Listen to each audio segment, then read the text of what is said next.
Hi everybody, this is Danny, and this is my quick video on the origin of English idioms, part 1. Okay, so the first one, close but no cigar. Okay, so during carnivals in the 1800s, cigars were rewarded as prizes for winning carnival games. If you were to say this today, the updated saying would be close but no stuffed teddy bear. Okay, what it means is that you were very close to winning, but you missed out. You didn't get a prize. Okay, the second one, turn it on. Turn it on. Okay, very common phrase, very common. When radios and televisions were first invented, you had to turn them on using a round knob. Okay, you would literally turn them on. Okay, obviously now this is not the case, but the expression is used for absolutely everything, for the kettle, for the lights, for the TV, radio, and even mobile phones. Today we still say turn it on when clearly there's no knob to turn, but that's the expression. Okay, burning the midnight oil. This is an expression that we use to say that you're working extra hard or late into the night. Okay? In a time before electricity, candlelight or lamp oil was used for lighting.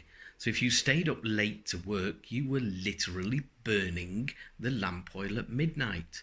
So we say if you're working really hard, okay, we sometimes say you're burning the midnight oil, you're working very late. Okay. Jumping on the bandwagon. In the mid-1800s, circuses would parade around town before setting up with bandwagons leading the parade. They drew large crowds and politicians started renting spaces on the bandwagons to get FaceTime with an audience.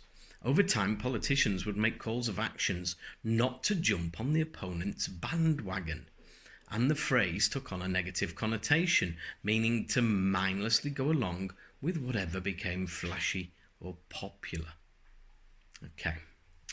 Roll up the window. Roll up the window. Again, a little bit insane. We say when we're in a car, can you roll up the window? And yet, how do you roll up a window? How do you roll up a window? Well, when passengers or drivers in a car needed to adjust the window, you would wind or roll the window up or down. And this is when before the cars had power and electric windows, we physically had to roll a lever. We had to roll a lever like this. We had to roll a lever, to put up the window. So we still say, roll up the window, roll up the window. Okay. Get off your high horse. Get off your high horse.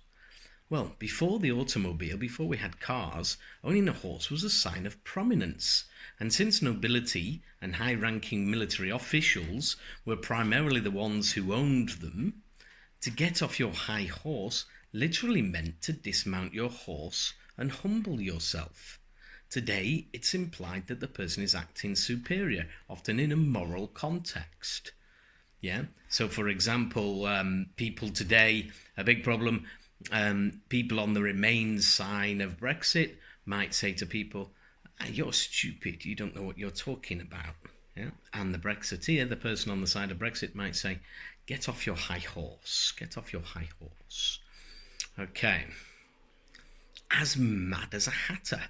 In the 17th and 18th centuries, hat makers often had cognitive issues or went mad as a result of mercury poisoning, a side effect of manufacturing felt hats. The famous Mad Hatter of Alice in Wonderland is a play on this phenomenon, okay? So sometimes if we want to say that somebody's a little bit crazy or stupid, a little bit loco, we'll say, he's as mad as a hatter, Yeah, he's crazy. Okay. Take it with a grain of salt. This is one of the most ancient idioms, okay, and it comes right back from 77 Anno Domini. Although it wasn't used in its modern sense until around the 17th century, a grain of salt was thought to add in the digestion of food and also as a component in an antidote for poison. So for hundreds of years, the phrase was literal.